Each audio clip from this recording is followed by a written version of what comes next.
तो अब हम चर्चा करते हैं अर्ध शक्ति बिंदु और अर्ध शक्ति बिंदु आवृत्तियों की। ठीक है, हाफ पावर फ्रीक्वेंसीज। इससे पहले हम आपको इनके बारे में बताएं, हम आपको बता दें कि एक एलसीआर परपथ जिसमें एक एल श्वेत वाली कुंडली, संधारित्र जिसकी धारता C है और एक प्रतिरोधक तार जिसका प्रतिरोध R है को श्रेणी क्रम में संयोजित करके एक प्रत्यावर्ती स्रोत से जोड़ दिया जाता है और प्रत्यावर्ती स्रोत एक दोलित्र के रूप में लिया जाता है जिसकी जो फ्रीक्वेंसी जो वोल्टता है, आरोपित वोल्टता वो V बराबर V0 साइन ओमेगा t यहाँ ली गई है और परपथ में प्रवाहित धारा I,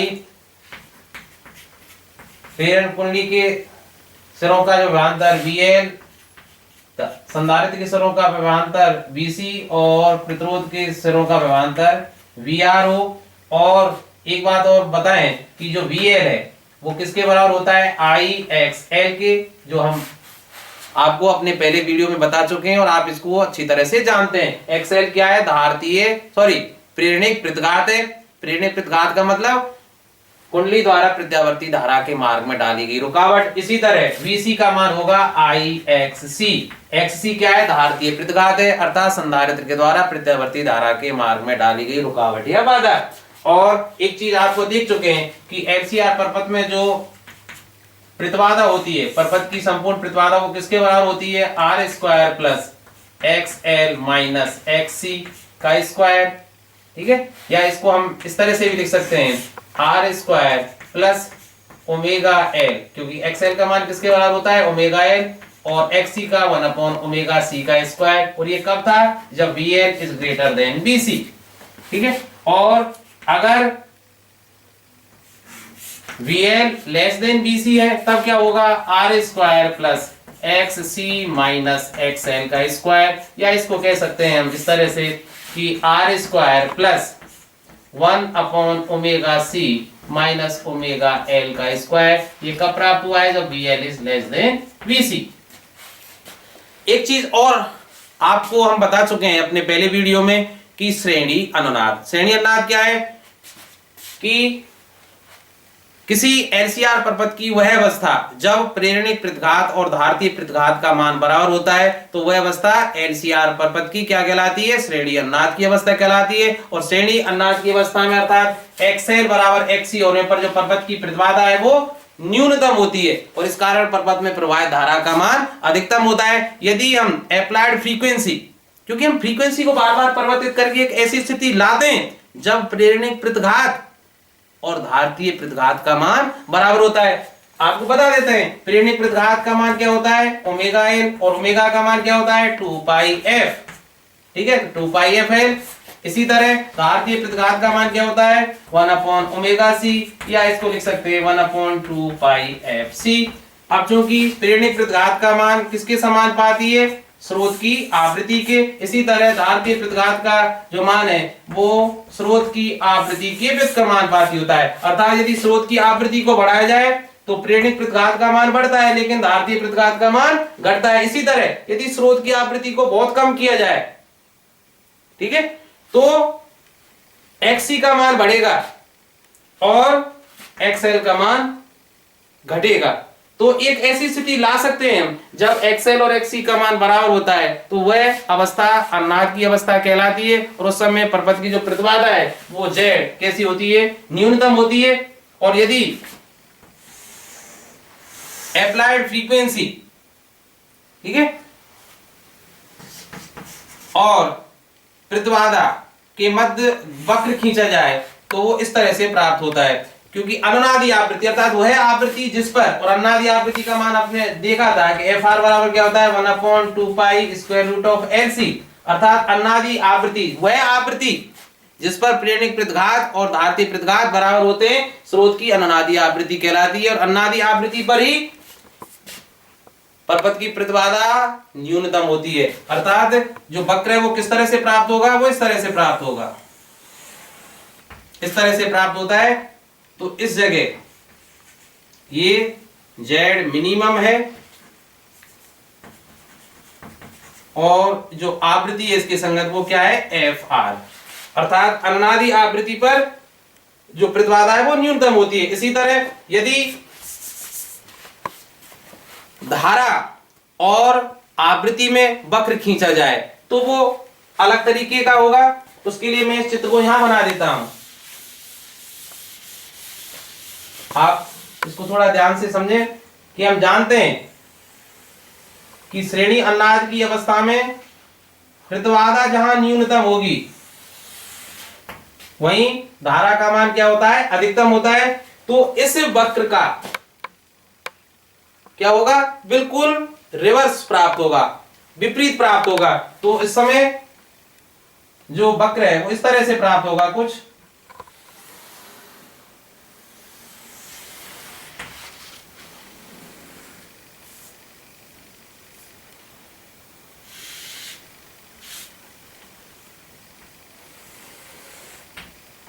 इस तरह से प्राप्त होंगे, ठीक है। और ये इस समय जो आवृत्ति है वो क्या कहलाएगी, अननादि आवृत्ति कहलाएगी, एफ आर, और ये फ्रीक्वेंसी इस तरह से। और धारा का मान ये क्या होगा, अधिकतम, आई मैक्सिमम, ठीक है। और ये क्या है, हमारी धारा है। तो धारा और स्रोत की आवृत्ति के मध्य जो वक्र है वो इस तरह से होगा। अब देखिए कि यदि आप ध्यान दें थोड़ा सा, यदि स्रोत की आवृत्ति को अननादि आवृत्ति से कम किया जाए, तो ध्यान दें, स्रोत की आवृत्ति को अननादि आवृत्ति से कम किया जाए तो उस समय प्रेरणिक धारतीय प्रतिघात का मान बढ़ेगा, और धारतीय प्रतिघात का मान बढ़ेगा अर्थात एक्ससी का मान बढ़ेगा। तो देखिए इस सूत्र की सहायता से कि z बराबर क्या होगा, R square plus X C minus X L का वर्ग, अर्थात जो परपथ की कुल प्रतिबाधा है वो बढ़ेगी। ध्यान दें इस बात को, यदि स्रोत की आवृत्ति को अननादि आवृत्ति से कम किया जाए तो ध्यान दें कि यदि आवृत्ति को बहुत अधिक कम कर दिया जाए तो धारतीय प्रतिघात का मान बढ़ता है, लेकिन प्रेरणिक प्रतिघात का मान घटता है। तो इस सूत्र के द्वारा z का मान बढ़ेगा, अर्थात परपथ की प्रतिबाधा बढ़ेगी, और परपथ की प्रतिबाधा बढ़ेगी तो धारा का मान कम होगा। इसी तरह देखिए धारा का मान कम होता जा रहा है। उसी तरह यदि स्रोत की आवृत्ति को अनुनादि आवृत्ति एफ से अधिक किया जाए, इधर की साइड अधिक किया जाए, तो ध्यान दें आवृत्ति को अधिक करने पर प्रेरणिक प्रतिघात का मान बढ़ता है, लेकिन धारतीय प्रतिघात का मान घटता है। तो सूत्र देखिए XL माइनस एक्स, अर्थात XL का मान अधिक होगा, XC का मान कम होगा, तब भी Z का मान बढ़ेगा, अर्थात परपथ की प्रतिबाधा बढ़ेगी, और परपथ की प्रतिबाधा बढ़ेगी तो धारा का मान कम होगा। तो हम ऐसी दो आवृत्ति प्राप्त कर सकते हैं। ध्यान दें, हम ऐसी दो आवृत्ति प्राप्त कर सकते हैं ऑसिलेटर के द्वारा कि जहां परपथ की जो प्रतिबाधा जो परपथ में प्रवाहित धारा का मान है वो अधिकतम धारा का कितना हो जाता है, जहां मान देखिए अधिकतम जो धारा है उसका मान कितना हो जाता है, आई मैक्सिमम का √2 या 1/√2 हो जाए। तो ये जो आवृत्ति होंगी F1 और इसके संगत देखिए ये F1 और F2 कैसी आवृत्ति हैं, ऐसी आवृत्तियां हैं जिनके संगत परपथ में प्रवाहित धारा का मान अपने अधिकतम मान का 1/√2 है। ये बिंदु क्या कहलाते हैं, अर्ध शक्ति बिंदु कहलाते हैं, और ये आवृत्तियां F1 और F2 अर्ध शक्ति बिंदु आवृत्तियां कहलाती हैं, हाफ पावर फ्रीक्वेंसीज कहलाती हैं। क्यों, क्योंकि इन बिंदुओं पर परपथ की जो शक्ति है वो आधी रह जाती है। अब आप कहेंगे परपथ की शक्ति, हम जानते हैं कि परपथ की जो शक्ति है P वो क्या किसके बराबर होती है, I स्क्वायर Z के। अब Z कांस्टेंट है, ठीक है, तो P प्रोपोर्शनल टू किसके हो जाएगी, I स्क्वायर के, ठीक है। P प्रोपोर्शनल टू अर्थात परपथ की जो शक्ति है वो धारा के वर्ग के अनुक्रमानुपाती होती है। तो देखिए इन बिंदुओं पर, ठीक है, परपथ की जो शक्ति है वो कैसी हो जाएगी, आधी हो जाएगी, क्योंकि धारा अधिकतम मान का क्या हो रहा है 1/√2। ठीक है, तो ये बिंदु क्या कहलाएंगे, अर्ध शक्ति बिंदु कहलाएंगे, और इनके संगत जो आवृत्तियां हैं वो अर्ध शक्ति बिंदु आवृत्ति कहलाएंगी, जिनको अब जो F1 है वो क्या है, अनुनादी आवृत्ति से कम है, इसलिए ये क्या कहलाएगा, लोअर हाफ पावर फ्रीक्वेंसी। क्या कहलाएगा वो, लोअर हाफ पावर फ्रीक्वेंसी।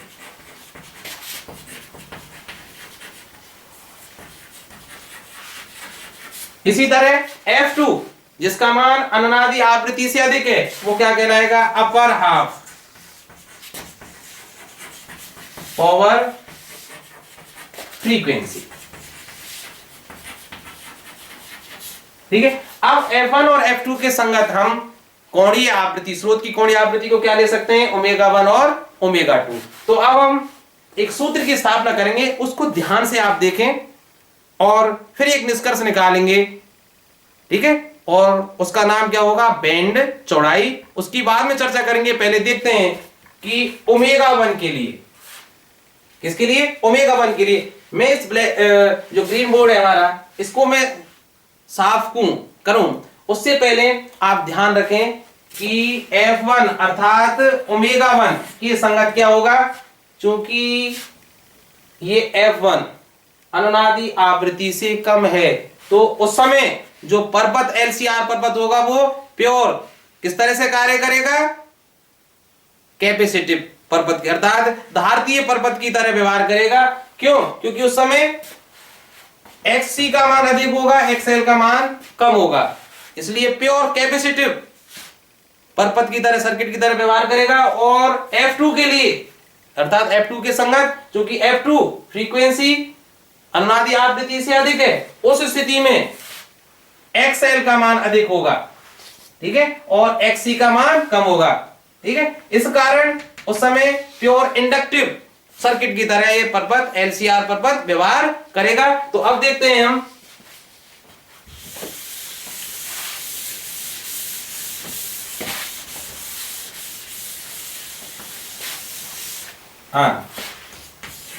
ω1 की संगत। देखिए F1 अर्ध शक्ति बिंदु आवृत्ति है और इसके लिए परपथ में प्रवाहित धारा का मान अपने अधिकतम मान का 1/√2 है। इसलिए ध्यान दें कि जो धारा का मान क्या होता है, V0/R² प्लस, अब V0/Z होता है और Z के रूप में हम इन दोनों में से किसी एक का प्रयोग करेंगे, क्योंकि F1 के संगत कौन सी धारता अधिक होगी, धारता, कौन सी धारता अधिक होगी, प्रतिघात अधिक होगी, धारता वाली प्रतिघात, तो XC अधिक होगा, इसलिए प्रतिबाधा के रूप में किसको लिखेंगे, इसको लिखेंगे। तो R² प्लस 1/ωc और ω1 है इसलिए ω1c माइनस ω1L का स्क्वायर, अर्थात परपथ में प्रवाहित धारा बराबर होगी अपने अधिकतम मान, और अधिकतम मान क्या होता है, V0/Z मिनिमम, अपने अधिकतम मान का 1/√2। ध्यान दें मैं क्या कर रहा हूं, F1 के संगत जो धारा का मान है वो क्या है, धारा का मान कैसे निकालते हैं, V0 में प्रतिबाधा का भाग देते हैं, और प्रतिबाधा क्या है हमारी, इन दोनों में से किसी एक का प्रयोग करेंगे, क्योंकि F1 का मान क्या है, अनुनादी आवृत्ति से कम है, अर्थात आवृत्ति का मान कम होने पर जो परपथ है वो एक कैपेसिटिव परपथ की तरह कार्य करेगा, अर्थात उस समय धारतीय प्रतिघात अधिक होगी, और धारतीय प्रतिघात अधिक होगी तो प्रतिबाधा का मान क्या लेंगे, इस सूत्र के रूप में लेंगे, R² plus XC minus XL का स्क्वायर, और इनके मान रखने पर ये मान आ जाएगा। तो V0 ये मान मैंने रख दिया है, क्योंकि F1 के संगत कोणीय आवृत्ति क्या ली है मैंने, ω1। ठीक है, तो जो धारा का मान है वो कितना होता है, अपने अधिकतम मान, और अधिकतम मान कैसे निकालते हैं, V0/Z मिनिमम का 1/√2। ठीक है, तो v0 से v0 कैंसिल, ठीक है। तो क्या लिख सकते हैं कि 1 upon square root of R square plus 1 upon omega 1c minus omega 1l का स्क्वायर बराबर। अब देखिए जेड मिनिमम क्या है, परपथ की एलसीआर परपथ की जेड मिनिमम क्या होती है श्रेणी अनाज की अवस्था में, आर के बराबर। अर्थात परपथ की प्रतिबाधा न्यूनतम किसके बराबर होती है, आर के बराबर होती है।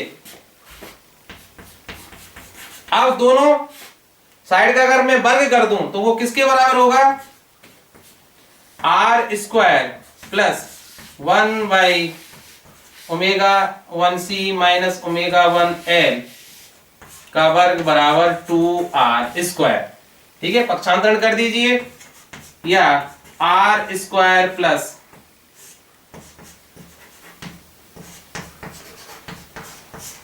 बराबर आर स्क्वायर, ये क्या 2 सॉरी इस आर स्क्वायर को वहां इधर की साइड ले जाएं तो ये आर स्क्वायर हो जाएगा। तो जो मान निकल के आएगा वो क्या हो जाएगा कि omega 1l minus 1 upon omega 1c। ध्यान दीजिए स्क्वायर से स्क्वायर कट जाएगा, अब मैं माइनस कॉमन ले रहा हूं तो बराबर क्या हो जाएगा माइनस आर के। ये समीकरण 1। इस समीकरण को ध्यान रखें।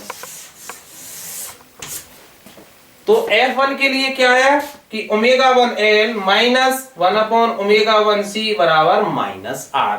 अब उसी तरह ध्यान दीजिए, अब मैं ओमेगा 2 के लिए निकालता हूं, ओमेगा 2 के संगत सेम कंडीशन होगी। ओमेगा 2 के संगत भी जो फ्रीक्वेंसी है वो F2 है, इसके संगत भी परपथ में प्रवाहित धारा का मान क्या है, धारा का मान अपने अधिकतम मान का 1/√2 है। तो ये तो सेम रहेगा, यहां बस एक अंतर आएगा कि ये अंतर ये अलग हो जाएगा। क्यों अलग हो जाएगा, क्योंकि F2 अननादि आवृत्ति से अधिक है, और जब अननादि आवृत्ति से आवृत्ति अधिक होती है तो उस समय क्या होगा, XL का मान अधिक होगा, XC का मान कम होगा। इसलिए प्रतिबाधा इस तरह से लिखी जाएगी, अर्थात omega L R square under root में omega L minus 1 upon omega C का स्क्वायर। इस बात को ध्यान रखें आप भाई, बहुत अच्छी तरह से आपको ध्यान रखना है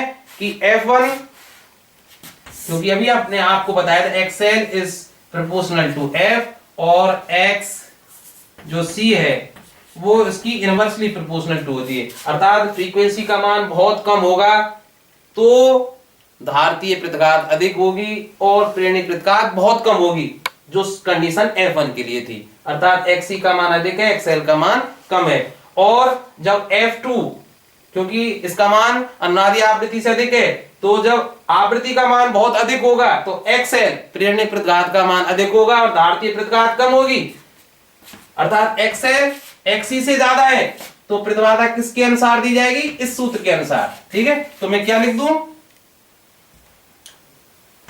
omega 2l minus 1 upon omega 2c, क्योंकि ओमेगा 2 के लिए स्क्वायर बराबर सेम कंडीशन आएगी v0 अपॉन जेड मिनिमम, ठीक है। v0 से v0 कैंसिल हो जाएगा। तो अब यहां से मैं लिख सकता हूं इसको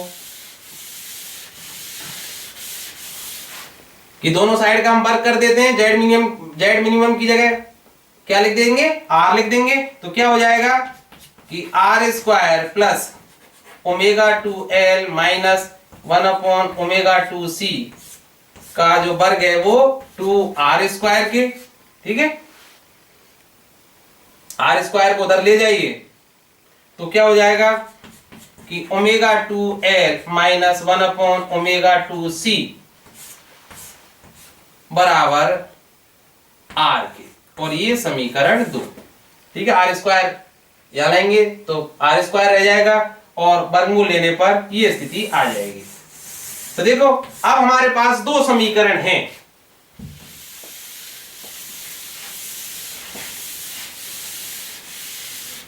समीकरण 1 और समीकरण 2।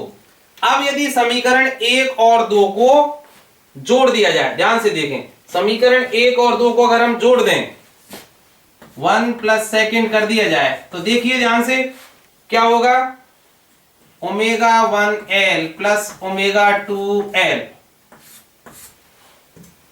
माइनस कॉमन ले लेते हैं, माइनस 1/c कॉमन आ जाएगा तो क्या आ जाएगा इसमें 1/ओमेगा 1 प्लस 1/ओमेगा 2 और ये बराबर 0। ठीक है, अब l यहां से common, omega 1 plus omega 2 minus 1/c और इसमें भी ओमेगा 1 ओमेगा 2 लघुत्तम एलसीएम आ जाएगा तो ये ओमेगा 1 प्लस ओमेगा 2 और ये बराबर 0। ठीक है, ओमेगा 1 और ओमेगा 2 कॉमन के रूप में बाहर निकल जाएंगे तो क्या हो जाएगा कि L बराबर 1/c ओमेगा 1 ओमेगा 2 या कह सकते हैं हम ओमेगा 1 ओमेगा 2 बराबर 1/LC और ये समीकरण नंबर 3। ठीक है, अब ये समीकरण 3 आया। यदि इस समीकरण 1 को समीकरण 2 से घटाया जाए, ध्यान दें, समीकरण 1 को समीकरण 2 से घटाया जाए तो उसको मैं यहां लिख रहा हूं तो क्या होगा भाई, ध्यान से देखें, तब क्या होगा कि ओमेगा 2l इसको घटा रहे हैं माइनस ओमेगा 1l। ठीक है, चूंकि घटा रहे हैं तो ये प्लस की हो जाएगी, प्लस 1/c कॉमन निकालें तो यहां से क्या हो जाएगा 1/ओमेगा 1 माइनस 1/ओमेगा 2 और r से माइनस r जाएगा तो कितना हो जाएंगे 2r। ठीक है, अब l यहां कॉमन है तो ओमेगा 2 माइनस ओमेगा 1/c तो ये omega 1 omega 2 common sorry LCM आया तो ये हो जाएगा ओमेगा 2 माइनस ओमेगा 1 बराबर 2r के। ठीक है, अब ओमेगा 2 माइनस ओमेगा 1 कॉमन ले लेते हैं तो ओमेगा 2 माइनस ओमेगा 1 कॉमन ले लिया। ठीक है, तो यहां से क्या बच रहा है l, ध्यान दीजिए यहां से क्या बच रहा है l प्लस 1/c है और ओमेगा 1 ओमेगा 2 ध्यान दीजिए ओमेगा 1 ओमेगा 2 समीकरण 3 को याद कीजिए, ओमेगा 1 ओमेगा 2 का मान क्या है 1/LC। ठीक है, तो ओमेगा 1 ओमेगा 2 का मान क्या हो जाएगा L/C सॉरी LC, जो ओमेगा 1 ओमेगा 2 का है 1/LC तो 1/LC ऊपर आ जाएगा बराबर 2r, C से C कैंसिल तो ये ओमेगा 2 माइनस ओमेगा 1 2l बराबर 2r के 2 से 2 कैंसिल हो जाएगा और अब मैं इसको ऊपर लिख रहा हूं, ध्यान दीजिए तो क्या आ जाएगा ओमेगा 2 माइनस ओमेगा 1 बराबर L/r। ध्यान दें इसको, ओमेगा 2 माइनस ओमेगा 1 बराबर L/r। अब देखिए ओमेगा 2 क्या होती है, हम अच्छी तरह से जानते हैं 2πf2 माइनस ओमेगा 1 क्या है 2πf1 बराबर L/r।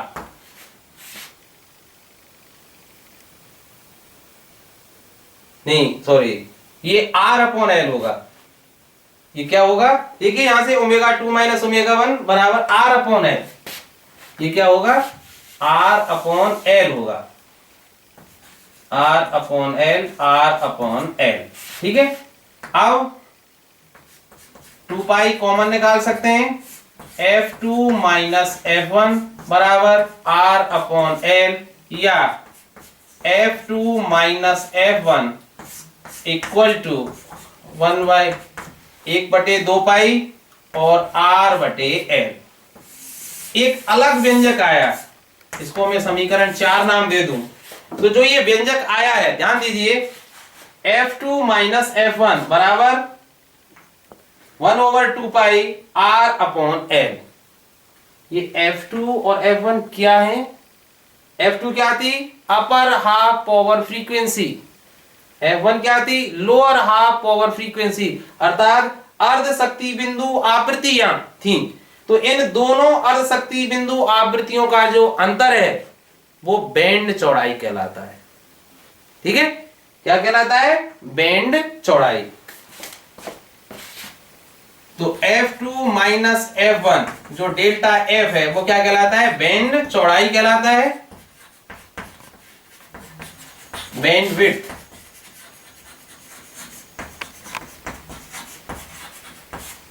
और इसका मान कितना होता है? 1/2 पाई R अपॉन L के होता है। अब इसके साथ साथ हम एक चीज और आपको बताते चलें कि विशेषता गुणांक। ठीक है, विशेषता गुणांक क्या होता है?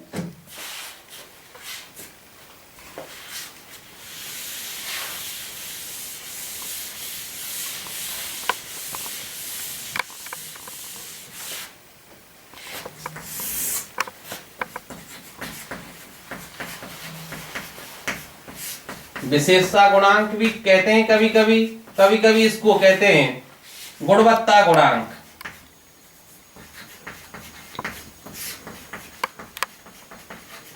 या इसको क्वालिटी फैक्टर भी कहते हैं।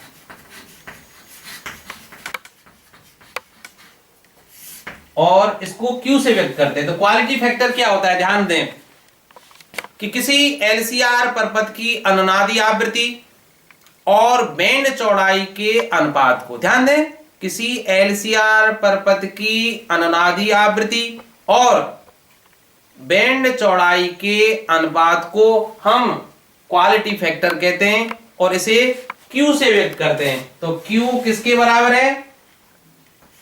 अनुनादी आवृत्ति FR और बैंड चौड़ाई, और बैंड चौड़ाई क्या है? F2 minus F1। ठीक है, अब चूंकि हम जानते हैं, क्या जानते हैं कि FR, वैसे यहां मैं बता देता हूं, क्योंकि 2 पाई FR इसके बराबर था ओमेगा, सॉरी हाँ, ओमेगा R की। तो FR किसके बराबर होगा? ओमेगा R, अर्थात कोणीय अनुनादी आवृत्ति ओवर 2 पाई। तो FR के स्थान पर क्या लिख सकता हूं मैं? ओमेगा R अपॉन 2 पाई। ठीक है, और F2 माइनस F1, और F2 माइनस F1 का मान क्या है? 1/2 पाई R अपॉन L। तो R इंटू, या इस, हाँ, 2 पाई और L, तो 2 पाई से 2 पाई कैंसिल हो जाएंगे, तो क्या बच जाएगा? Q बराबर omega R L upon R। यहां ओमेगा R क्या है?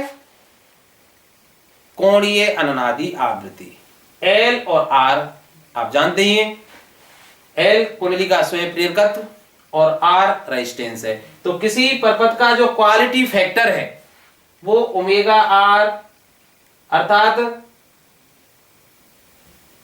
अनुनाद की अवस्था में, श्रेणी अनुनाद की अवस्था में प्रेरणिक प्रतिघात और परपथ के प्रतिरोध के अनुपात के बराबर होता है। क्योंकि अनुनाद की अवस्था में, ध्यान दें, अनुनाद की अवस्था में ओमेगा L किसके बराबर होता है? 1/ओमेगा C, अर्थात प्रेरणिक प्रतिघात धारतीय प्रतिघात के बराबर होती है। इसलिए इसको इस तरह से भी लिखा जा सकता है 1/ओमेगा RC, अर्थात ओमेगा L किसके बराबर होता है? 1/ओमेगा C के। ठीक है, और R है। तो क्वालिटी फैक्टर को इस तरह से भी लिखा जा सकता है। अब क्वालिटी फैक्टर है क्या?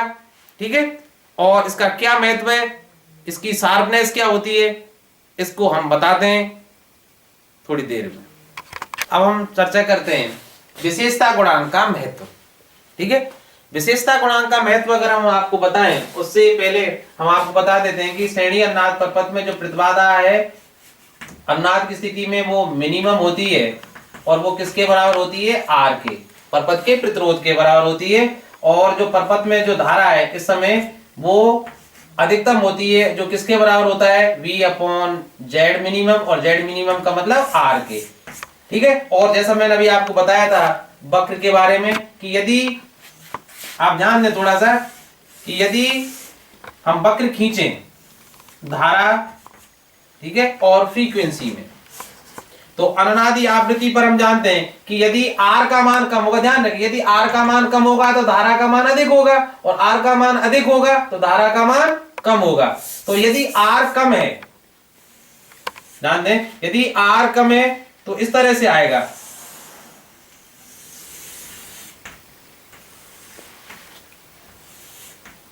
ठीक है। तो धारा का मान ये होगा, इस समय अधिकतम कितना होगा, I मैक्सिमम,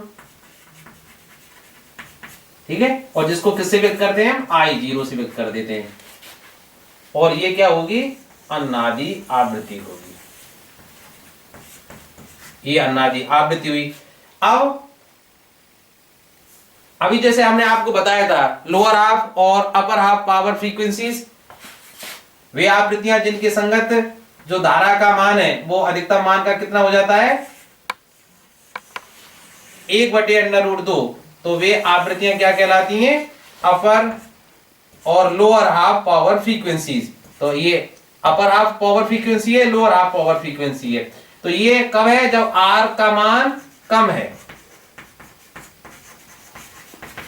ठीक है। यदि सोचिए R का मान अधिक हो तो क्या होगा, तो I0 का मान क्या होगा, कम होगा, और तब वो जो वक्र आएगा वो इस तरह से आएगा,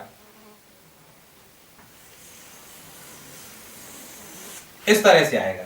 तो उस समय जो धारा का मान है, वो जो मैक्सिमम धारा का मान है वो ये होगा, ठीक है, ये I0 होगा, और जो F1 और F2 के मान है, जो F1 यहां आएगा संगत इसकी, और F2 यहां आएगा। तो देखिए जब R का मान अधिक है, ये वक्र क्या है, जब R का मान अधिक है, तो अब ध्यान दें कि जब R का मान अधिक है तो F2 माइनस F1 का मान अधिक है, और जब R का मान कम है तो F2 माइनस F1 का मान कैसा है, कम। तो देखिए F2 माइनस F1 का मान कम है तो क्वालिटी फैक्टर क्या होगा, ज्यादा, अर्थात उस समय अनुनाद जो वक्र है वो कैसा है, तीक्ष्ण है, ध्यान दीजिए। और जब सूत्र से देखिए, जब F2 माइनस F1 का मान कम होगा तो क्वालिटी फैक्टर का मान ज्यादा, और F2 माइनस F1 का मान जब ज्यादा होगा तो क्वालिटी फैक्टर का मान क्या होगा, कम। तो F2 माइनस F1, यहां देखिए F2 माइनस F1 इस R के मान अधिक वाले के लिए, क्योंकि F2 माइनस F1 का मान अधिक है तो ये कैसा है, चपटा है, अधिक तीक्ष्ण नहीं है, जो वक्र है वो अधिक तीक्ष्ण नहीं है। तो हम क्वालिटी फैक्टर से पता लगा सकते हैं कि क्वालिटी फैक्टर का मान अगर अधिक है तो अनुनाद तीक्ष्ण होगा, शार्प होगा, और यदि क्वालिटी फैक्टर का मान कम है, ठीक है, तो अनुनाद जो वक्र है वो चपटा होगा, जो इस सूत्र से स्पष्ट है।